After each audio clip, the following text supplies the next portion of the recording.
let's have a look and see how we go. So, if we have a look at the background of it, we are looking at like data center related stuff, trying to cool it down, giving it power supply. This stuff doesn't really matter too much. It gives you a bit of context, sure, so you understand what they mean by server temperature and whatnot. But for the most part, you just got to get a brief understanding of what's going on in there, just enough so that you can work with the equations and interpret them as is intended. So let's have a look. We have what appears to be a rather nasty-looking function, but in reality, n is just going to be plugged in as some integer, some number between 0 and 10,000. And when you realize that, all of this is going to condense down to just some coefficient of a circular function, and this constant is going to be the vertical translation of that circular function. So for instance, C0 of t, you notice it says Cn of t. This one here, C0 of t, just means n is 0. If n was 0, you plug that in, everything is going to simplify to this equation here. And that's even told to us here. Assume no clients accessing the data center on a particular day. N is 0. This is going to be a temperature equation. So temperature is going to be on our y-axis, and t, time, in terms of yes, they do give hours specifically after midnight, which is going to matter for this 8 AM here. It's going to tell us what 8 AM refers to in terms of t, whether it's 0 to 24. So if it's hours after midnight, then 8 AM is going to be t equals 8 in this case, for instance. First question is rather simple. Prove algebraically that the server temperature at AM is going to be 20.5 degrees Celsius. Based on what I've just discussed, that's just going to be a matter of subbing in t equals 8 and simplifying wherever we can. It's been a little bit since we've looked at circular functions specifically, but I'll be curious to see if anyone has an idea on how we're going to simplify things from here. I'll start plugging them in and we'll see how we go. So we're going to have C0 of 8 is now equal to negative a half cos we're going to have 8 pi on 12 plus pi on 3, and lastly the plus 20. From there, it's going to be a matter of simplifying the insides of that circular function. So let's do that. Minus half cos, so 8 pi on 12, depending on how you want to do it, you could probably expand this one out a bit more. Let's do that. 8 pi on 12, and then that's going to be 4 pi there.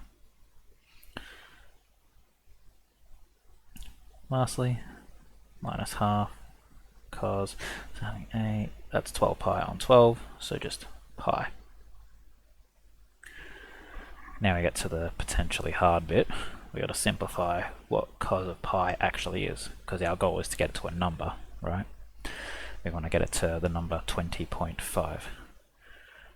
That in and of itself actually tells you how cos of pi is going to simplify, but hopefully you have a better way of simplifying cos of pi. Anyone know what that is as a number and why, or where that comes from? -1. Negative 1? Why? I just visualize it so cos is the x-axis and pi is 180 degrees. Yep. So cos of 0 is 1, so 180 degrees from that, that's going to be -1. That's exactly right. Yeah. So we're referring to the unit circle there. Any coordinate on the outside is going to have a distance of 1 from the center, and because we are perfectly horizontal from the center, cos 0 degrees would be here for 1, pi is 180 degrees rotated, which is going to get us the -1 value. So that's going to give us minus a half times -1 plus 20, half plus 20, 20 and a half, 20.5. You would want to then go ahead and specifically put degrees Celsius at the end, making sure your answer looks exactly like what they've mentioned in the show that. They did say show this algebraically, which is why we're doing all the working out to begin with. Tech active, of course, you could just plug this in, but because they've done a show that question, we're going to do the working. If there's any questions, let me know. Otherwise, let me know how we're going to do part B, finding the period of this circular function.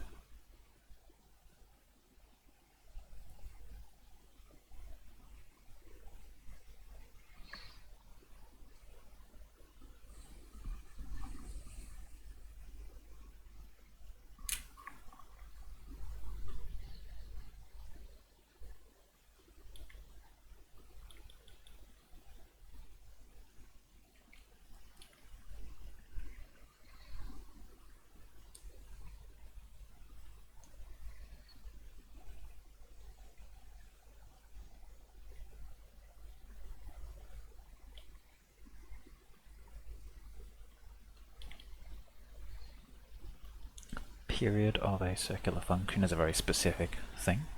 It's calculated the same way every single time for cosine and sine. Tan has a slightly different variant of the equation. Does anyone remember the equation for the period of a circular function, sine and cos?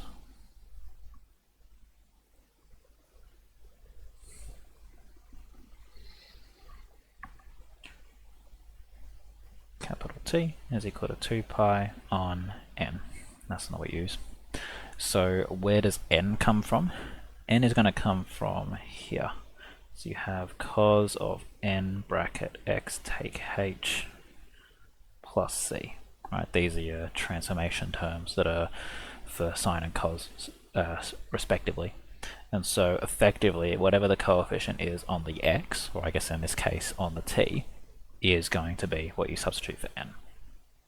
So if we know that, well, I haven't got it written down, but on the screen share, if we can determine that pi on 12 is the coefficient, the whole thing is the coefficient for t, then n is going to be equal to pi on 12. N equals pi on 12. So if n is pi on 12, we can now calculate our period accordingly. T equals 2 pi. I'd prefer to use a division symbol rather than stacking the fractions, just because it's a bit clearer how you actually handle it. 2 pi divided by n, where n is pi on 12. It's now hopefully clearer that we should flip that and simplify from there, which gives us a fairly reasonable period of 24. We should expect that, given that this is supposed to be tracking temperature over a day, and we are likely to be having the same sort of cycle of usage day on day.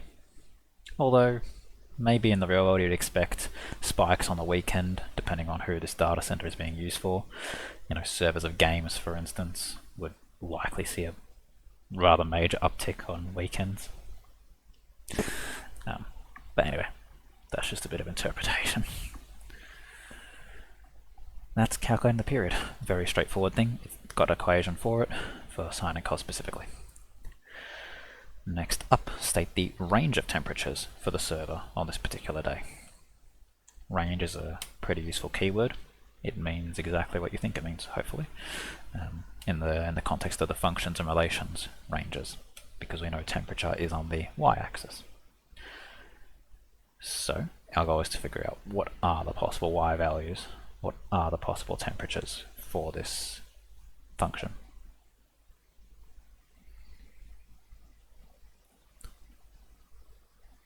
We do also have a CAS, so feel free to use that if you need to. The CAS will be beneficial for being able to visualize the graph, and from there you can make a more informed decision if you can't picture it yourself.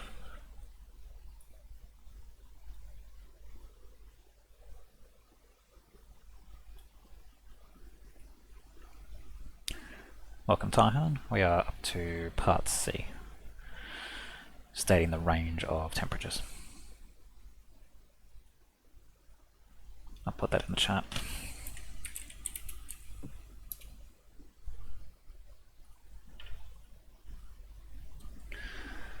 Yeah, just feel late. I just had a business management SAC, so I'm just on my Oh way shit, home. yeah, how'd you go with that? Yeah, pretty good actually. Hell yeah, love to hear it. Good stuff. But yeah, we're up to part C on this one. Range of Cool. temperatures for the Yeah, I'll server. probably just watch. Um, yeah, if you could just like kind of explain the process, kind of like I guess from scratch, because I don't know that's just something that Hmm. helps a lot when I'm revising. Yeah, sure. Yeah, I could do Yeah. that. Yep. So the background of the question was sort of given to us in the context introduction here, talking about servers, power supplies, cooling systems, whatever. Sure, you just need a brief idea of what's going on there. The thing that's going to matter the most is how you interpret this equation, and the good news is they give you a lot of background, right? Temperature is based on this. So C, they're telling you is a server temperature, which is why C is on the temperature is going to be considered the Y values. T is time after in hours after midnight, so we know what that is. N is number of clients, and you'll notice that's in the subscript there, but it's also present in the equation itself. For question 1, they've said n is going to be 0, and if you subbed in n is 0 into all this, what you would get would be this equation here. Previously, we were doing a bit of working out just some really basic stuff on how circular functions work. Like, for instance, proving algebraically that the temperature is that given time of 8 a.m. If time is hours after midnight, then 8 a.m. should be time t equals 8. So if you have a look at the handwritten working out of that, all we're doing is simplifying down the circular function. Subbing in t equals 8, simplifying the inside of the cosine until it gets all the way down to pi. Cos of pi is just -1, so on and so forth. Period is significantly easier, calculated the same way always. Capital T equals 2 pi on n, where n is going to be the coefficient of any x, or in this case t, which is why we're able to immediately rip off that pi over 12, just the whole thing attached to the t, and then just calculating from there. That's what we're up to now. Did you have any clarifying questions so far?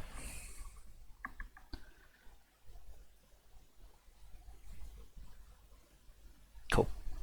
Next up is the range of temperatures. So I mentioned a bit before you joined that if it's not immediately obvious by the equation itself, you can just graph the equation, plug it in your CAS. This is a tech active SAC, if I'm not mistaken. So with that in mind, let's do exactly that. Now, setting your axes is going to be a bit challenging if you're relying on graphing to solve this, because you kind of need to know what the graph roughly is going to look like to be able to graph it properly, or set the window settings properly.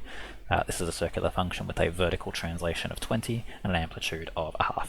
So if I do something like 25 to, let's go like 15, I'm reasonably confident what that's going to look like. And lastly, it's from 0 to 24. So that's pretty good too. From there, we can now observe the range of y values. This is the function, and for range of temperatures, because temperature's on the y-axis, we're looking at y values. It's a circular function, it has peaks and troughs. If you really wanted to, you could go ahead and use the graphing tools to find those, though hopefully at this spot you shouldn't really need to. The midline is 20, and because the amplitude is 0.5, you're just going up 0.5 and down 0.5.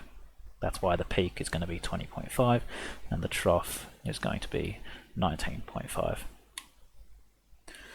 But for whatever reason you forget that, or you freeze in the SAC, just know that you have access to the tools there to help you out as well. So for actually giving your answer, you're just going to say inclusive 19.5 up to 20.5. Any questions there?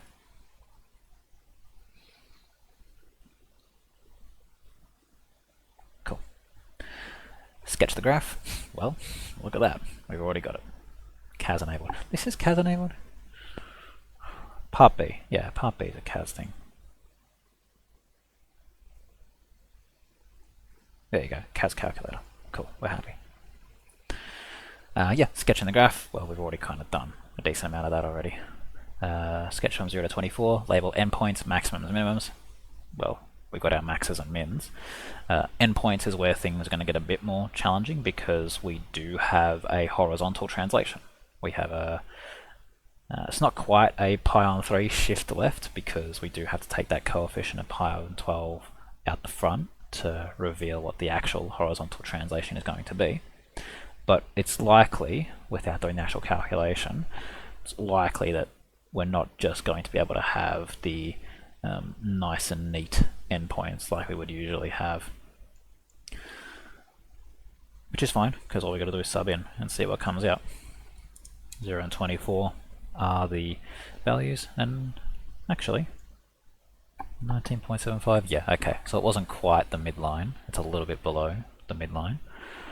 But yeah, we're able to very quickly figure out what those are, and we have our shape. So not too much else to talk about there. You just copy down exactly what the CAS says, and you collect your free 3 marks. Very quick and easy one to do when you have CAS enabled. You draw your axes, make sure you're doing from 0 to 24. You draw a good enough shape.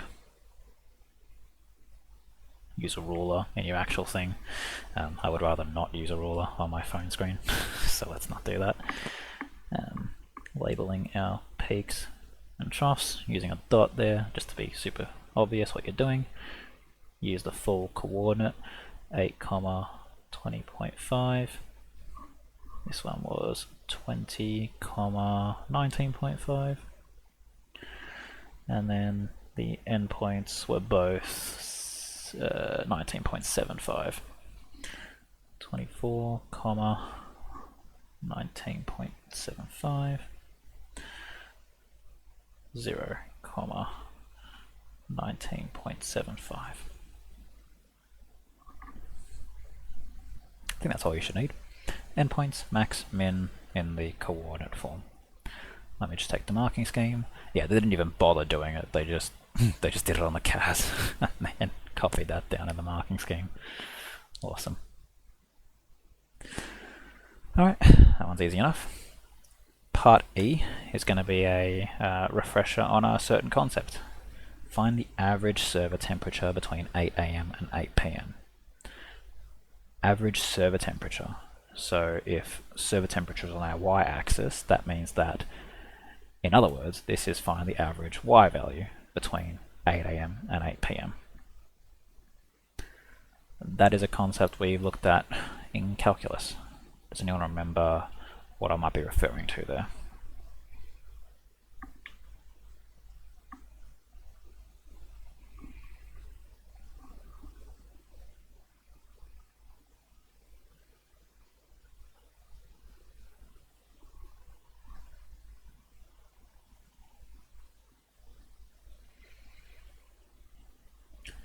This is what I'm referring to. That is the average value formula, where the A and the B are going to be the upper and lower bound of your domain, and you're just going to integrate that for f of x. Yeah, Tyler? Would we get the average value formula on the formula sheet, or? Did they not attach one on this PDF? I guess not. Do you get one in the real thing? Sorry? I'm noticing at the bottom they don't have a formula sheet on the SAC. Did they give you one, or? Yeah, so the one at the bottom of the SAC is what they will give us. Yeah, but there's nothing here. Wait. Maybe they give it as a separate page. Arriving at South Kensington. I think they do. I'm not sure though. Maybe I'll just make sure to put it in my bound list. Yeah, cool. It's not normally on the formula sheet if you're talking about like the VCAR specific one. I don't know if your school might provide it. They probably shouldn't. Yeah, I think it's based on the VCAR one. Yeah, okay. So it's not going to be on there from memory. So definitely have that there. But yeah, average value, just remember that it's integrals, and it works the same way you imagine your averaging of your normal things. You know, you basically add up all the values and then divide by the number of values that you're trying to average. It's the same idea here, but with integration you're doing those slices of area. It's the same idea. And so yeah, average server temperature between 8 AM and 8 PM. First you want to translate those to their actual time values in terms of T. So 8 a.m. we know is t equals 8. 8 p.m. that's going to be 12 plus 8, so 20. Hang on. That's 20. Yeah, 8 to 20. So yeah, let's do exactly that. We already had the function defined. So 1 over the length of the interval, so 8 a.m. to 8 p.m. is a full 12 hours, multiplied by the, not derivative, but the integral from 8 to 20 of our function. Shockingly, it's still just coming out to be 20. We had a full 12-hour period that was symmetrical about midday, and because it was given by a circular function, being symmetrical about your midpoint is just going to mean that you're averaging out to be the center line, which also has the name of the average value of the circular function. It's only if the domain was mismatched that you would have a different number than just the vertical translation. But okay. Any questions at all, feel free to let me know. If I'm going too fast, just pop it in the chat and I'll go back on anything. But for now, part F. For how many hours is the server temperature over 20.25? So we want to know a time duration for which it is over a certain temperature. Temperature is the known value, time is the unknown value here. What do we normally do in this sort of circumstance? We've had a few of these before. Usually it's like, at what time do we have this temperature? This one's a bit different. It's for how many hours is this a thing? But there is a lot of crossover there, as you might imagine.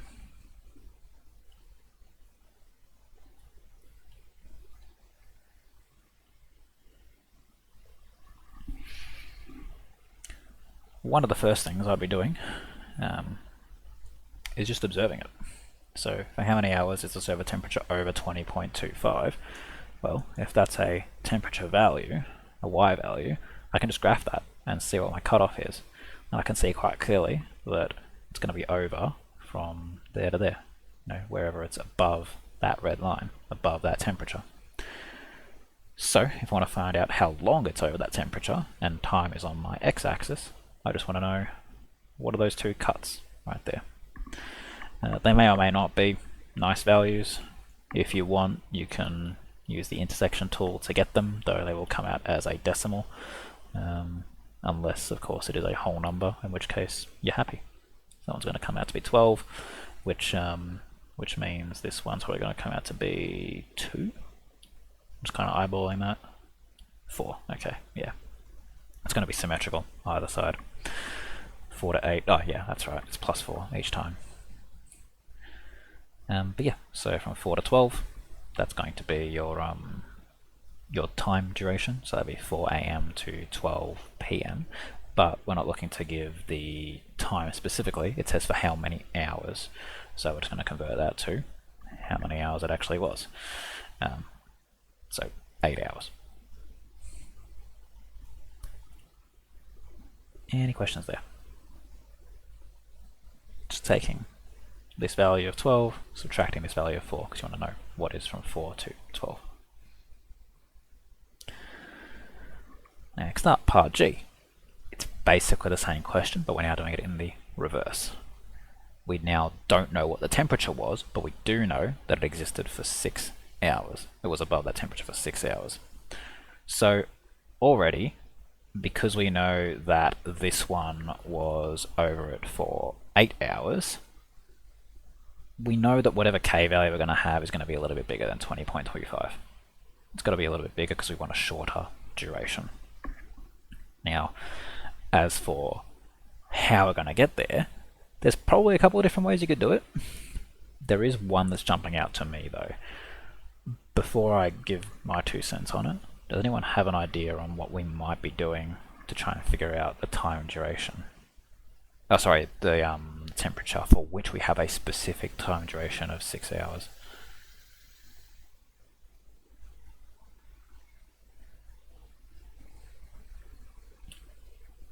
Give this one a bit more of breathing room for you guys to have a think, because these are the kinds of questions where they actually get challenging. Everything else here was stuff we've seen before and you should be familiar enough with, even if the application of it, the wording around it might be a bit nuanced, a bit different. It is still stuff you find in the textbook. This is something where it's like, okay, I got to think a bit harder. So let's have a think.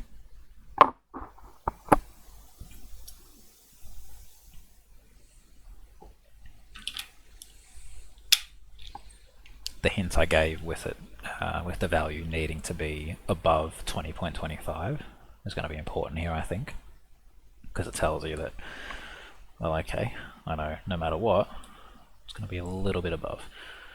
I don't know, that's like, let's say 3.5. We can see how by increasing that, that value, we can see the gap between these 2 points shrinks. We want to shrink it such that the gap between them, that one actually deleted itself. That's a bit weird. Such that the gap between those points is going to be 6 hours. How would I be doing that? Well, if I understand the symmetrical nature of this and noticed that whatever these endpoints are, the middle point's going to be that peak, what I would want to do here is just say, well, okay, if I know that from here to here has to be 6, then that means halfway has got to be 3. Now, I know what this x-coordinate is here, right? All I'd have to do is re-find it again, but I did actually write it down. It was x-coordinate of 8 there. So if I know this is 8, and I'm going to go 3 either side, then all I'm going to do is sub in whatever that time is either side. And that's all there's going to be to it, to get that y value. So let's have a look. So we have h of, we started at 8, and we want a duration of 6 hours, so it's going to be 3 either side. So whether we do +3 or -3, we're going to get the exact same value. It's symmetrical either side. What comes out of that is our k value, correct to 4 decimal places. If we want to be very certain that we did get the right thing there, we would just evaluate again by grabbing a copy of this, replacing that with what we actually had, which was shockingly quite close, actually. And then seeing, did we get what we expected? So now we're doing 5 to 11. 5, 6, 7, 8, 9, 10, 11. That's a 6-hour difference.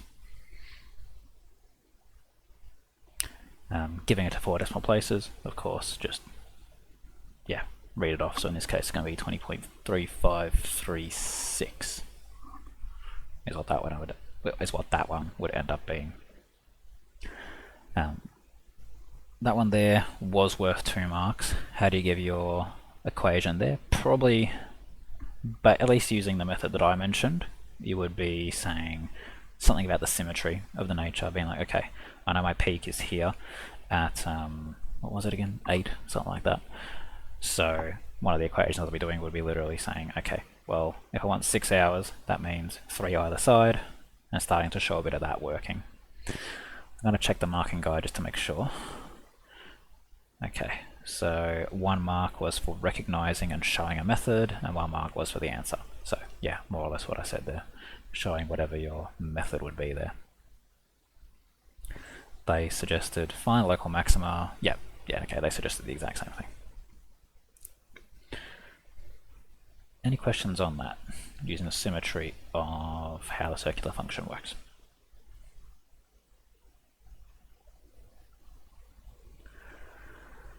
Cool. Okay, next up. Assume there are 2,000 clients this time. N is 2,000. The rule of such an equation is given by sign with the beta and alpha values there. No, excuse me. State the values of what alpha and beta must be, and hence show that when they are multiplied you get 4 pi. I'm going to try not say too much about that. Where would we go to start trying to get alpha and beta? Because nothing on this page, kind of. There's only one piece of information here on this page that helps us figure out what alpha and beta might be. I know you guys don't have a copy of the actual SAC. Maybe I'll put that in the chat just so everyone can have it and scroll back. There is information previously that's going to be helpful for this. Does anyone remember? Yeah, does anyone remember what might be helpful for getting out alpha and beta?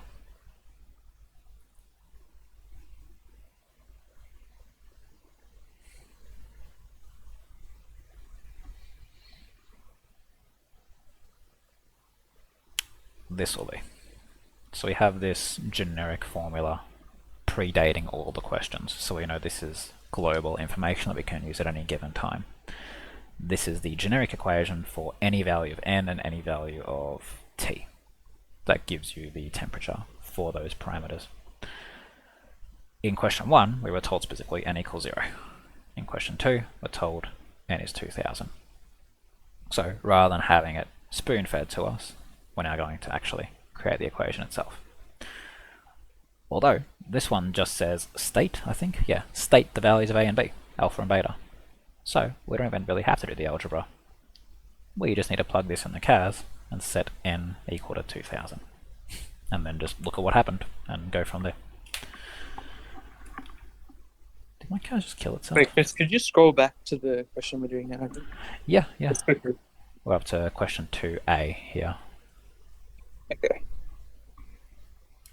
So we're not using that the equation in that question. We're using the generic one from the start, and then more.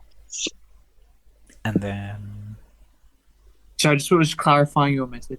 Yeah. So basically, we had this equation given to us here of C2000 equals that with the alpha and beta. They're now saying state the values of alpha and beta.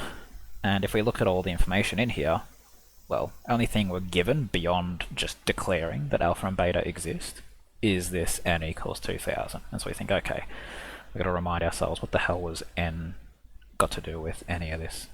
And at this point is where you'd go back to any background information and be like, okay, is there something I missed?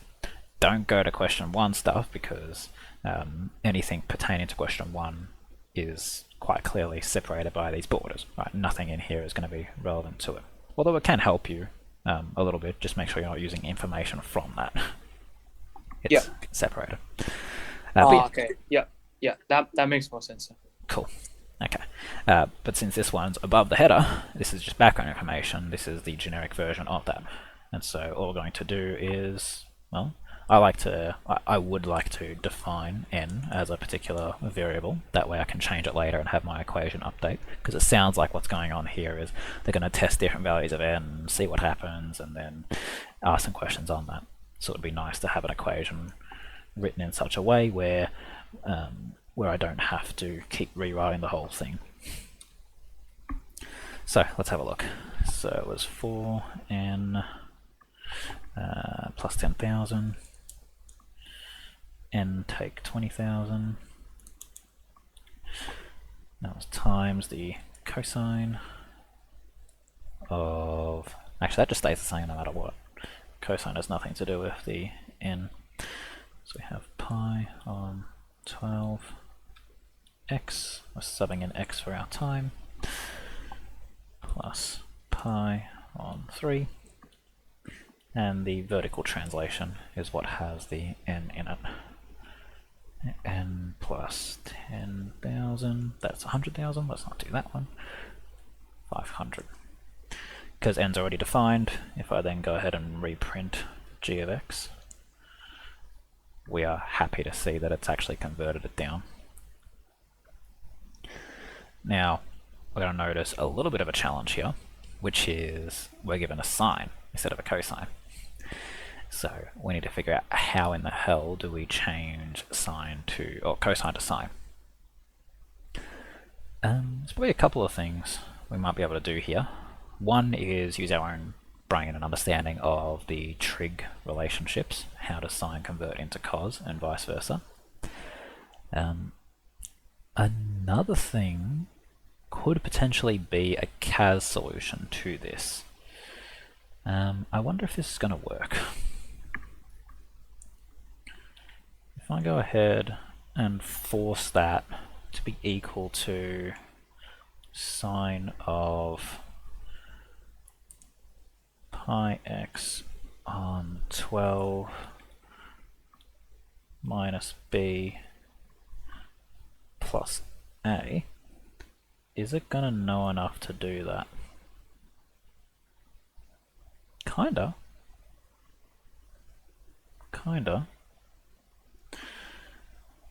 A is gonna be any negative constant, so maybe we put a restriction on that and we say our domain, let's go, well, I guess domain isn't going to really help here. The domain on the B term might be good, but it is also saying that A should be any negative constant, which is not great because, as far as I'm aware, A should just be 24, because I don't think converting between sine and cos should do that. So okay, maybe that didn't work. I guess we go back to basics, which is how do we convert from sine to cos? Pi over 2 minus theta. Say again? Pi over 2 minus theta. Pi over 2 minus theta, absolutely. Yeah, there's that that equation for it. And so all we're going to do is apply that to our circular function. So we have negative cos bracket pi t on 12 plus pi on 3, and we had the plus 24. Now I'm pretty sure there was also a change in sign for some of these. Let me have a look, because we do need to get we do need to get back to positive, whereas we had negative cos. So I actually need to refresh my memory on these trig identities. We don't use them very often, but they will be in your bound reference, or at least I hope they are in your bound reference. Let's have a look at exactly what that trig identity was.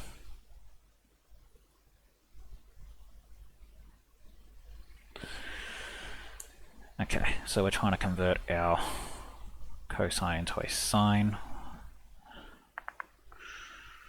Okay, so how do we want to tackle this specifically?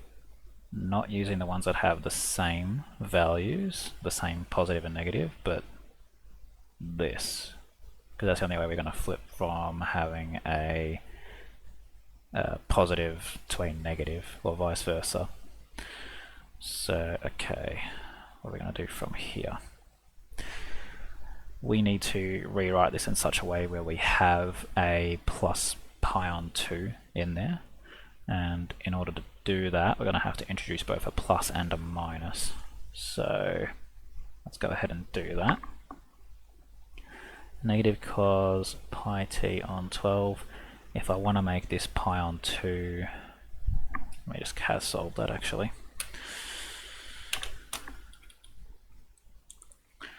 So we have pi on 3 plus something, giving us pi on 2. What's that something that I want?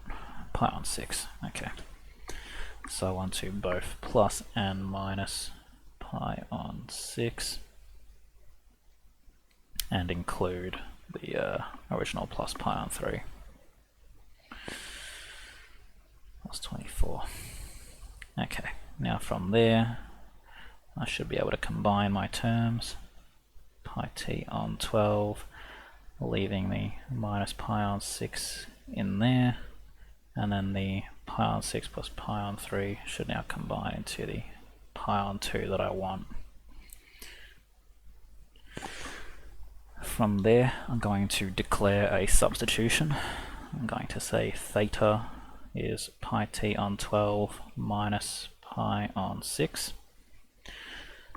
and in doing so I'm going to now have theta plus pi on 2 plus 24. This bit I don't really care about, this bit I don't really care about. I just want to know what this part converts to. So if I know that cos pi on 2 plus theta is the same thing as negative sine theta, all that's left to do is replace where I got this from in my equation with that. So we're going to have negative sine theta, bringing it back to positive sine, which is good. Theta is going to be there. The 24 is also going to come back in. So all I've done is I brought the negative in and cancelled it out, and I brought the plus 24 in as well. The pi on 2 should be removed as per the conversion. All that should be left is the theta, which we've defined as pi t on 12 take pi on 6. Sine pi t on 12 take pi on 6 plus 24. Okay, now if we compare, we should be fairly happy. So we got pi t on 12 just like the sine does. We've converted the negative out of there, which is good. The alpha had no change as we expect.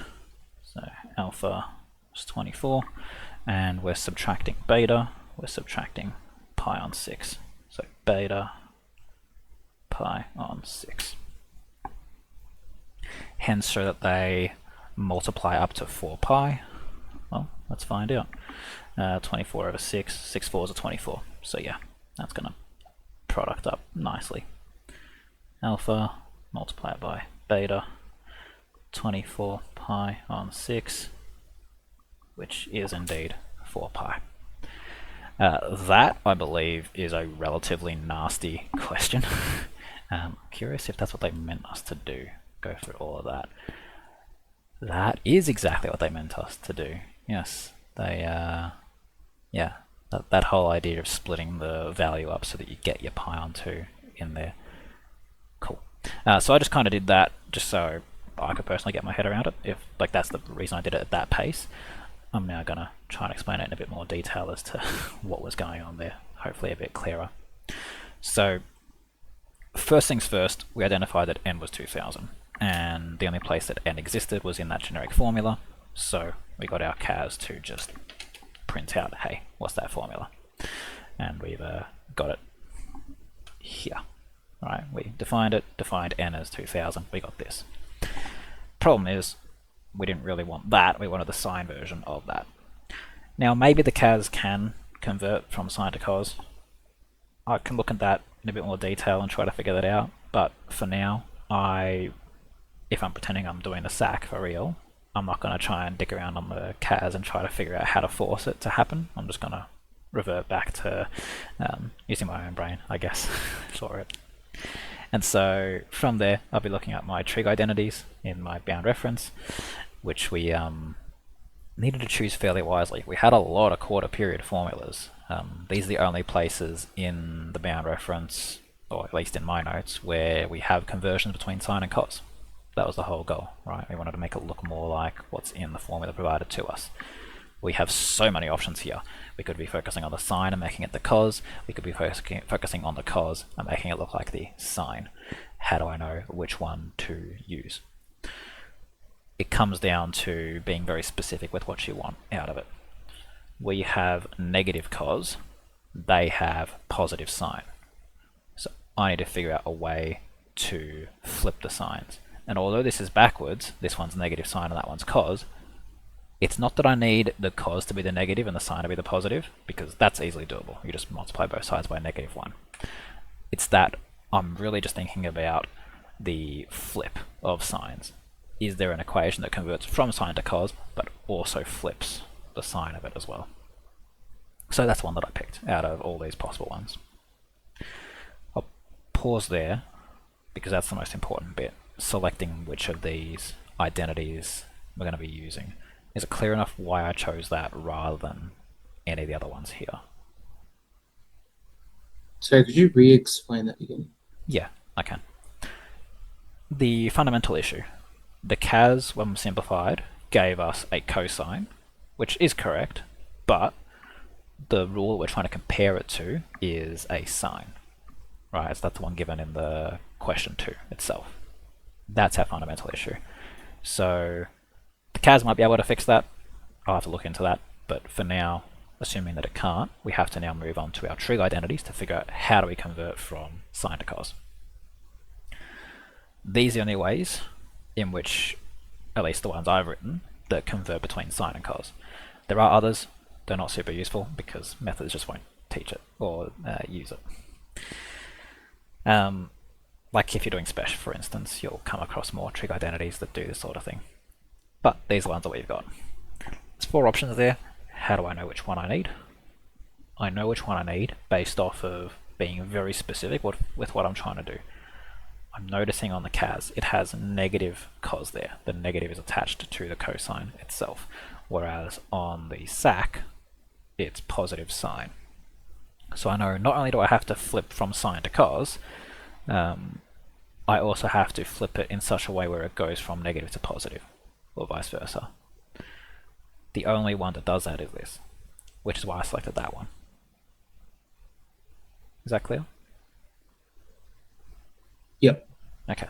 Now, to be even clearer, even if you chose any of these, you're still fine, because you're still flipping from sine to cos, and the only thing you'd have to do after that is think, okay, well shit, I've still kept the sine, I need to make it positive rather than negative. How do I do that? Well, you got reflection properties that you can use as well. These also flip from positive to negative if you look at these two. So really it's just sine to sine, which is fine because you have a sine, you can use it. These also do it, but you're probably not going to use those. You just want to do the most straightforward thing immediately getting you there. Yeah, and then from there we're just applying it. So how do we properly apply it? That's also one of the big hurdles here.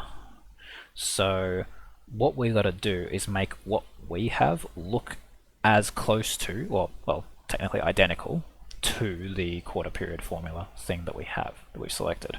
We want to make what we've got look exactly like cos pi over 2 plus theta.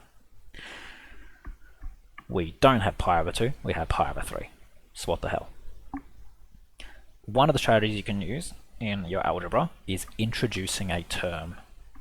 You can introduce any term so long as you also take it away at the end. It's how completing the square works. You add the square and you subtract the square. Same idea is going on here. I want to figure out, okay, what have I got to add to this to make pi over 3 into pi over 2?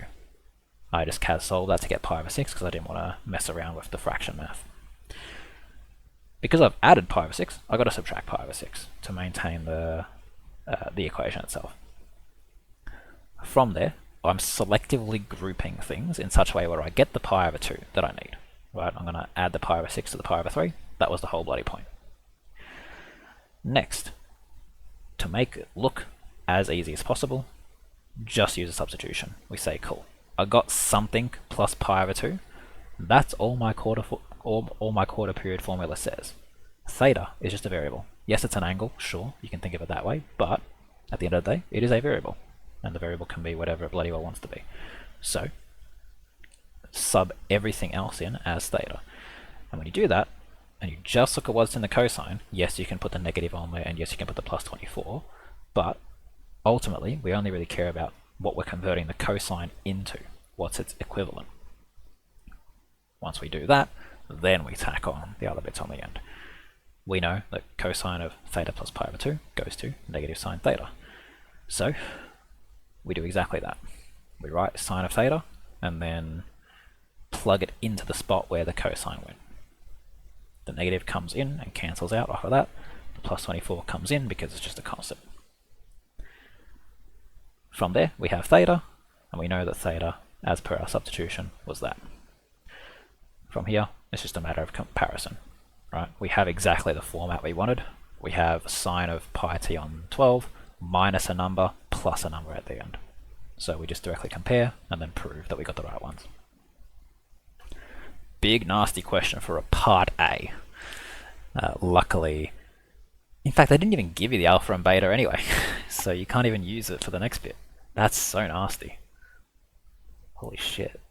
And that was the intended solution as well. I looked at the exam report, or the SAC report just now, and that was the whole idea. Using the split of the terms and showing it. In fact, one of the marks was literally how you converted from cos to sine. So that's kind of fun. Big long-winded one there. Any part of that needs to be clarified?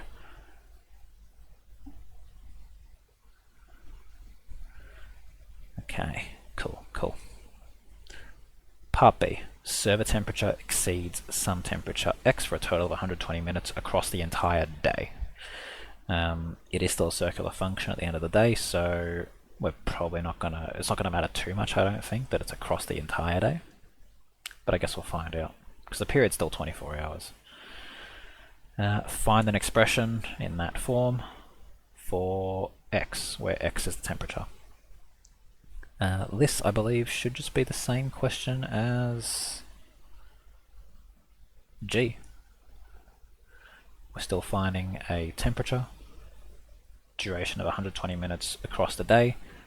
It's a very short time, and because of the nature of the circular function, there's only going to be one section of it that is, you don't want to be in the bottom of the circular function, because then you have a long time that it's over. And even better, this function that we got in the CAS, we don't have to redefine that as the sine, because this is equivalent. This cosine is equivalent to that sine. Now you can go ahead and redefine it as the sine version instead, if you're feeling really worried about that, but these are equivalent, so we're allowed to just use what the CAS gave us here. In fact, what I'm going to do is I'm going to go to the other graphing tool, because that's already got a nice window for me. Just going to go ahead and replace... it's already there. Sweet. As we can kind of see, it's got basically the exact same behavior. It's doing the same thing. But instead of having an upper bound of whatever we had before, we're now going to do the exact same thing, where we want to find our thresholds such that everything above that has a total duration of 120 minutes, which we're going to convert to hours, of course, so 2 hours, which means we want to be plus minus 1 either side of whatever the midpoint is, whatever that peak is, rather. Maximum graph. Oh, I didn't click the button hard enough, apparently. 8, so it's the exact same spot as well. So whether you do G of 9 or G of 7, you're still fine. G of 9, G of 7. Now, actually that's already given us what we needed. We're just going to combine those denominators, root 6 plus root 2 all over 4 plus 24. That way you give it the exact same format that it's expecting. Don't split the fractions like you see there. In fact, I don't really know why it split the fractions there. They are the same denominator. It's a bit weird that CAS did that, but whatever. Just make sure you join that up when you give your answer, because you want to make it look exactly like it says. Okay, that was the same as before, so I don't think I have to talk too much more about that unless you'd want me to. Next up, find the times at which the instantaneous rate of change is that. Who wants to tell me what instantaneous rate of change has to do with? It's a very key word in the methods curriculum.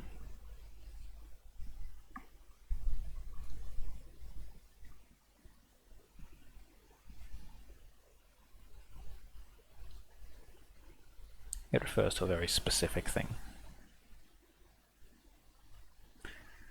It refers to the derivative at a point.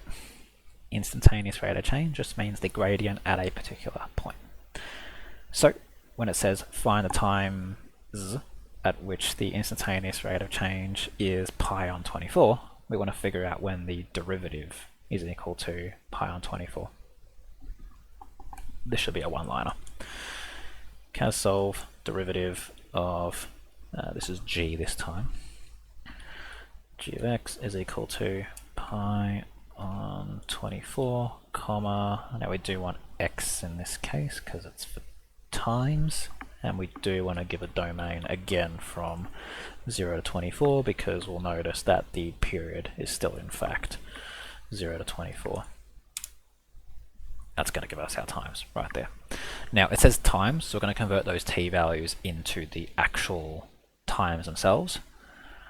I did just scan over to the exam report. They didn't seem to care about that, but technically speaking, from my perspective, I want to be converting those to actual 24-hour time.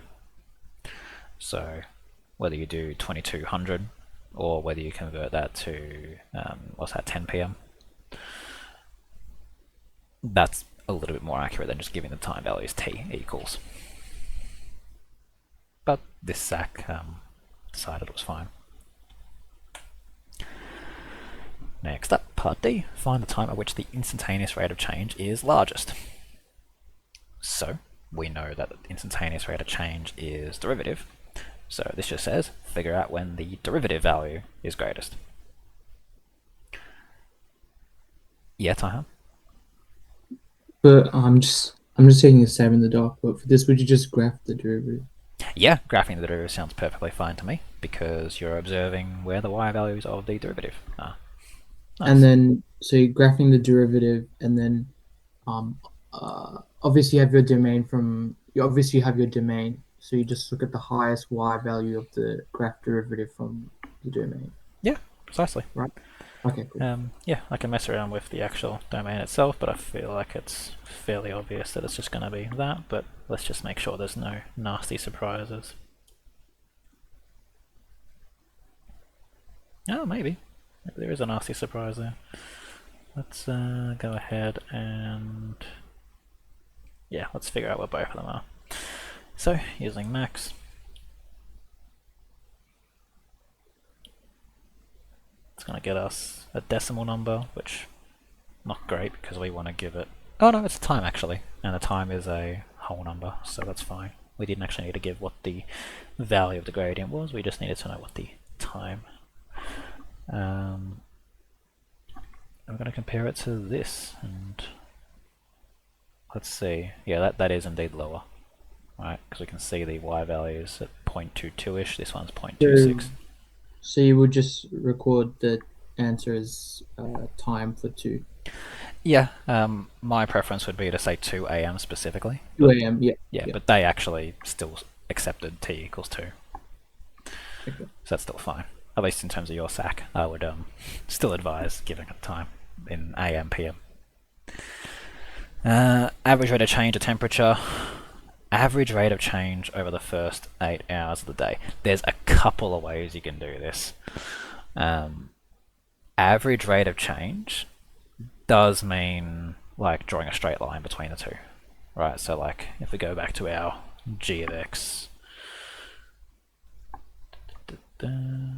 x, first 8 hours, it means drawing a line like that and figuring out the slope of that line. That's what they mean by average rate of change. If, for whatever reason, you think the way I think, average rate of change is also just the average value of that function. It's the average value of the rate of change function, so average value of the derivative. So there's 2 ways you can do that. You can do the whole average value equation on the derivative formula and get there, or you can just be sensible and do the straight line gradient. Why do we apply the average rate of change onto the derivative? You apply the average value equation to the derivative, because when you find the average rate of change, if your function is a rate of change function, when you apply the average that's value... what I mean. Like, why do we apply the average value to the derivative and not to the original equation? Because that would give you the average temperature, not the average rate of change of temperature. Okay, yeah. Sorry. You wouldn't want to do it anyway, but I'm just saying that you can do it. You'd much rather just figure out, okay, 0.0 is y value of whatever it is, and then 0.2 is 8,25. Just do the slope, rise over run. Much easier. Just a bit of trivia there. Yeah, we've hit time. I'll just briefly touch over the rest of this since we're almost there. Over the first couple of hours, or some number of hours, average rate of change is that. This is now the exact same. Is it the exact same? Average rate of change is going to be that over the first m-ish hours. find a value for which that is true. Since it's the first set of hours, you're going to start at t equals 0, so that point's still known. The only thing that's unknown is the x comma y of the other point that you're using. And yeah, you are just now using that and equating your rise over run to 1 over 12. That's going to come with 2 unknowns though.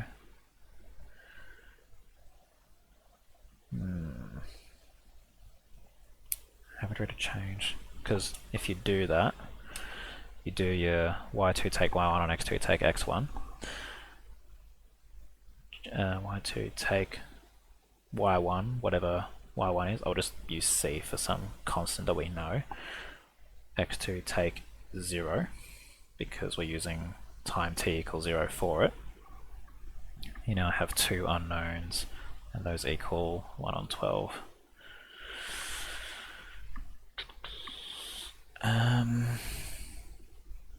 Oh yeah, I got an idea actually. We've got 2 unknowns there. There is a way to convert that down into 1 unknown only. Think about how y and x are related to each other.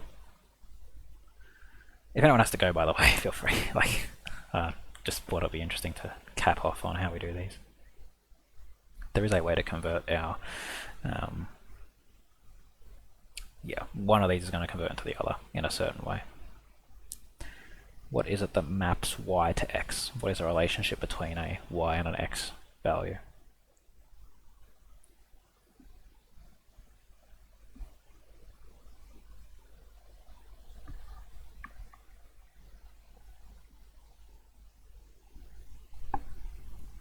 That's a good start.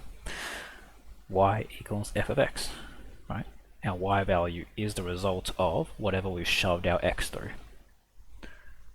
So, if we know that, rather than say y2 there, we say, I wrote g, what do they write? So when you give your working, you'll use c2000 of t, take whatever that constant was, over